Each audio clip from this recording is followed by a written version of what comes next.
Hey there, Zelda fans! Amanda Van Heil here with another episode of Zelda Weekly.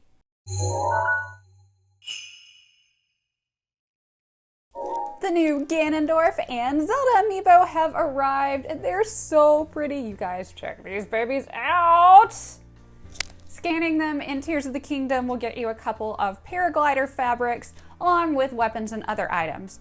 I personally haven't used them yet, as they came in the mail right before I filmed this. Here at ZU, we do have a guide listing every compatible amiibo and the items they unlock in Tears of the Kingdom. Awesome Games Done Quick, or AGDQ, has announced the schedule for their charity speedrunning event taking place from January 14th through the 21st of 2024. The Zelda games being streamed are the original Legend of Zelda, Ocarina of Time, Majora's Mask, and Tears of the Kingdom. They'll be raising money for the Prevent Cancer Foundation, an organization that works towards cancer prevention and early detection. And I personally just want to point out how important early detection is. Without getting too graphic, I had some tummy trouble for a while, had a colonoscopy where they removed a polyp that was considered precancerous. So it was caught before anything serious happened, therefore I don't have cancer. Moral of the story, if something feels off, go get it checked out.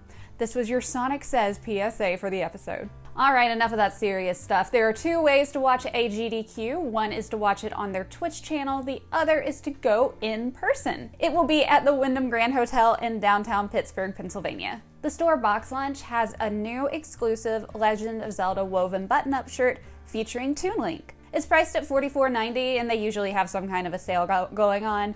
I've gotten my husband a few of their button-ups and they're really good quality. I'll probably be getting him this one for Christmas. Spoiler, honey. So last time I asked you guys what was the scariest moment in Zelda for you, and here's what you said. Alright, Shadow Realm 7922 says the scariest moment in Zelda for me was the piercing scream of the Redeads in Wind Waker. You know, the Wind Waker Redeads didn't bother me, but the Ocarina of Time ones scared the absolute crap out of me. Wild 180 says, not sure there was ever personally a scary moment for me, but my younger sister was terrified of Blizzetta / her transformation as a kid when she watched me play Twilight Princess. I mean, it was certainly spooky, but she was so scared. Haha. My sister was also terrified of the laughing, floating, upside down Ilias in the Dark Interlopers cutscene, which I thought conversely was absolutely hilarious to the point where I made an audio file of the laughter. Okay, I love that idea. Actually, the whole cutscene was rather freaked her out. That scene's just weird, and just Ilia in general, just ugh. Fighting Ganondorf in Tears of the Kingdom, while not scary, did have my sister and I screaming at some unexpected things. Oh my gosh, there's so much of me screaming in Tears of the Kingdom, it's not even funny. Those gloom hands, every time.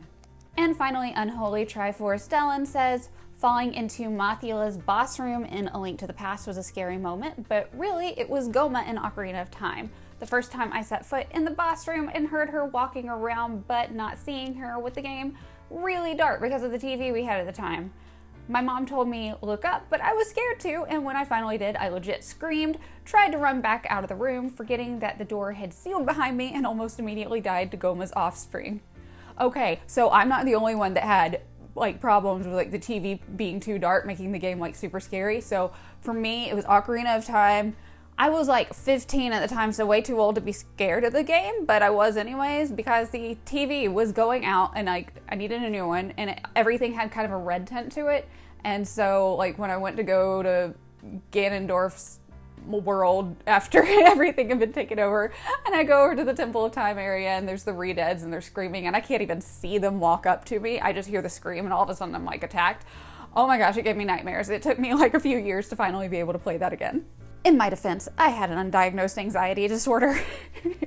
Well, our next week's question actually comes from RockerGamer2798 in the comments. If Link were to have a voice, who would it be and what would it sound like? Well, that's all for this week, everybody. Thank you so very much for watching. Make sure to follow us on our Twitch channel, Zelda Universe TV. I'm Amanda Van Heil with Zelda Universe, and I'll see you guys soon.